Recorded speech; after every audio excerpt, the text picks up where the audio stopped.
Dear first year students, Assalamu alaikum and good afternoon. It's Ali Khan Wajid, Learn with Gemini.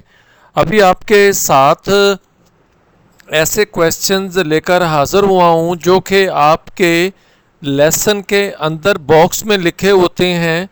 एक paragraph जो आप पढ़ लेते हैं तो उसी के रेफरेंस में कॉन्टेक्स्ट में एक साथ क्वेश्चन लिखा होता है। इस तरह जितने भी आपके पूरे लेसन में पैराग्राफ्स होते हैं हर एक में एक क्वेश्चन जनरेट करके बॉक्स में लिखा होता है। सबसे पहले ये जानते हैं कि उन क्वेश्चंस को जो कि आपकी एक्सरसाइज में नहीं होते बल्कि हर पैराग्राफ में से एक क्वेश्चन लेकर बॉक्स में लिखा होता है, हम उनको क्या कहते हैं? हम उनको एम्बेडेड क्वेश्चन कहते हैं। EMBEDD embedded questions. अब इस लेक्चर में आपके जो टीम मून है फर्स्ट ईयर में, उसमें से आपके इस लेसन में से 6 ऐसे क्वेश्चंस हैं जो हर पैराग्राफ में से लिए गए हैं, आपके बॉक्स में लिखे गए हैं, जिनको एम्बेडेड क्वेश्चंस कहते हैं। अब बोर्ड की रिक्वायरमेंट क्या है कि आपका जो आंसर है वो 3 से 5 सेंटेंसेस का या 3 से 5 लाइंस का होना चाहिए।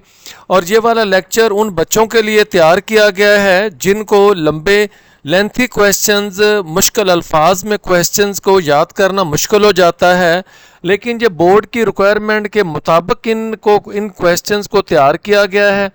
इसमें आपके लिए क्या सहूलत पैदा की गई है? सबसे पहले ये सहूलत पैदा की गई है कि मैंने इन क्वेश्चंस को बड़े ही आसान अल्फाज में लिखा है और इनको टुकड़ों में मैंने बांट दिया है।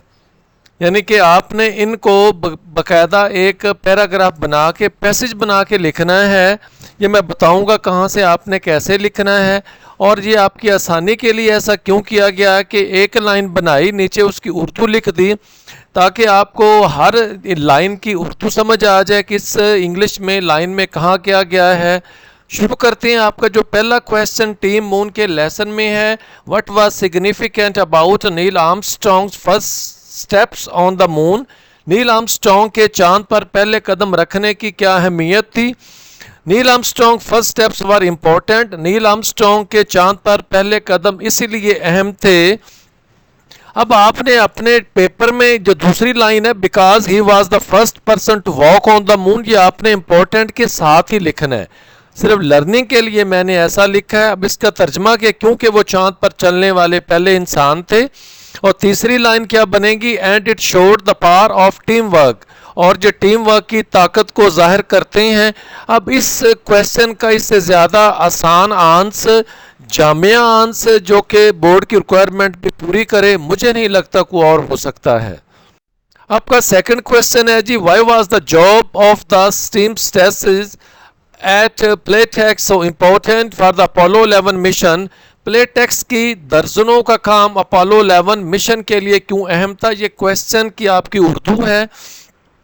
उसी तरह ही आपके अलग अलग लाइंस बना के लिखी हैं सिवाय लास्ट एक सेंटेंस के, जिसको पूरे सेंटेंस की शेप में लिखा है। अब इसकी पहली लाइन क्या है? द सेम स्टेसिस, दर्जने सिलाई करने वाली, मेड स्पेस सूट्स, दर्जनों ने खलाई लिबास तैयार किए, that protected astronauts in space, जो खला में खलाबाज या खला नवर्दों की हिफाजत करते थे या उनकी हिफाजत की, and help keep them safe, और उन्हें वहाँ महफूज रखा। अब आपने क्या करना है? The same stasis made space suits, ये आपने ऐसे लिख दिया। फिर आपने फुल स्टॉप उतार देना है और साथ ही लिखना है that protected astronauts in space. फिर आपने फुल स्टॉप उतार देना है और उसके साथ लिखना है तीसरी line, and help keep them safe. ये आपका एक सेंटेंस बनेगा और इसकी लाइंस 3 बन जाएंगी। और लास्ट आपकी अलग से क्या सेंटेंस है? Their careful stitching save the astronauts lives, उनकी एहतियात से की गई सिलाई ने खला नवर्दों को या खलाबाजों की जान बचाई। Your third question is, what kind of problems were the NASA engineers trying to solve with the Saturn V rocket? NASA के इंजीनियर सैटर्न 5 रॉकेट के जरिए किस किस्म के मसाइल हल करने की कोशिश कर रहे थे? ये आपका थर्ड क्वेश्चन है। NASA engineers were trying to solve problem, इसके नीचे उर्दू लिखी है। नासा के इंजीनियर ऐसे मसाइल हल करने की कोशिश कर रहे थे, लाइक जैसा कि कीपिंग द रॉकेट स्ट्रेट, जैसे रॉकेट को सीधा रखना।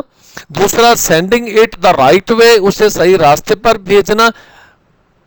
अब आपने स्ट्रेट के बाद जो सेंडिंग वाली लाइन है वो स्ट्रेट के आगे कॉमा लगा के साथ ही लिखनी है, कॉमा वहां पे लगेगा। And bringing the astronauts back safely, अब ये वे के बाद कॉमा दूसरी लाइन वाला लगा रहेगा, उससे आगे आपने लिखना है and bringing the astronauts back safely, और खुलाबाजों को वापस लाना। ये आपका नया सेंटेंस है नीचे वाला। They worked hard to make the moon journey possible, उन्होंने चांद के सफर को मुमकिन बनाने के लिए सख्त मेहनत की। डियर स्टूडेंट्स, ये आपका फोर्थ क्वेश्चन है, why was it important for each member of the mission control team to have a specific role during the mission. Mission के दौरान मिशन कंट्रोल टीम के हर रुकन का मखसूस किरदार होना क्यों जरूरी था? अब इसका आंसर क्या, it was important so that everyone could do their job well. ये इसलिए जरूरी था ताकि हर कोई अपना काम अच्छे तरीके से करे। अब मेक के बाद ही आगे ही आपने दूसरी लाइन लिखनी है, मेक क्विक डिसीजन, जल्दी फैसले करे। अब डिसीजन कॉमे के बाद आपने लिखना है कीप द एस्ट्रोनॉट सेफ। यहाँ पे आपके ये सेंटेंस खत्म हो जाएंगे, और खला नवर्दों को महफूज रखे। आई रिपीट के पहली लाइन वेल के बाद कॉमा, दूसरी लाइन मेक से शुरू हो रही है, ये आपने वेल के बाद कॉमा लगा रहेगा और उससे आगे लिखनी है।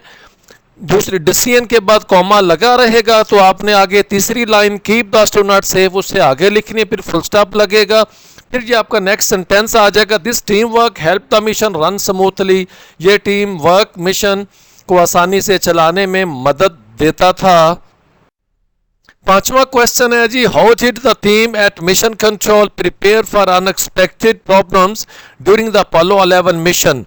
वो कह रहे जी मिशन के दौरान मिशन कंट्रोल की टीम ने गैर मुतवक्का मसाइल के लिए किस तरह तैयारी की? अब इसका आंसर है जी, the mission control team practised for problems. ये यहाँ पे आपका सेंटेंस खत्म है। दूसरा, they trained for emergencies and failures, उन्होंने इमरजेंसी और नाकामी के लिए तरबियत ली। तीसरा सेंटेंस क्या है जी, they learned to stay calm and solve issues fast, उन्होंने सीखा कि पुरस्कून रहना है और जल्दी मसले हल करने हैं। ये आपने अलग अलग लाइन में नहीं लिखना, ये आपने इसको एक पैराग्राफ बना के लिखना है।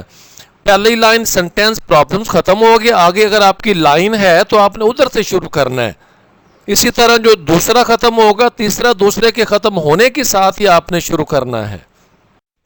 ये आपका लास्ट क्वेश्चन है जी, who was Margaret Hamilton and what was her role in the Apollo 11 mission. Margaret Hamilton कौन थी और अपोलो 11 मिशन में उनका क्या किरदार था? Margaret Hamilton was a software engineer. Margaret Hamilton एक सॉफ्टवेयर इंजीनियर थी, खातून थी। She wrote the code for Apollo 11 landing, उन्होंने अपोलो 11 की लैंडिंग के लिए कोड लिखा। Her work help the computer stay focused, उनका काम कंप्यूटर को तवज्जो में रखने में मददगार साबित हुआ। ये आपके वो क्वेश्चन थे जो आपके लेसन के अंदर थे। अभी मैंने एक्सरसाइज वाले क्वेश्चंस नहीं बनाए, वो भी इंशाल्लाह आज ही बना दूंगा। इससे ज़्यादा आसान अल्फाज इस्तेमाल करके, इनसे छोटे करके, जो कि बोर्ड की रिक्वायरमेंट के बराबर भी हैं, मुझे नहीं लगता लिखे जा सकते हैं। अब आपकी जितनी फर्स्ट ईयर के लेसन जो कुछ भी है, हर एक की चीज़ें मैं आपके लिए बनाता जाऊंगा। अगर आपने चैनल सब्सक्राइब नहीं किया तो कर लें, क्योंकि ये आपके लिए इंशाल्लाह बड़ा हेल्पफुल साबित होगा। So thanks you very much.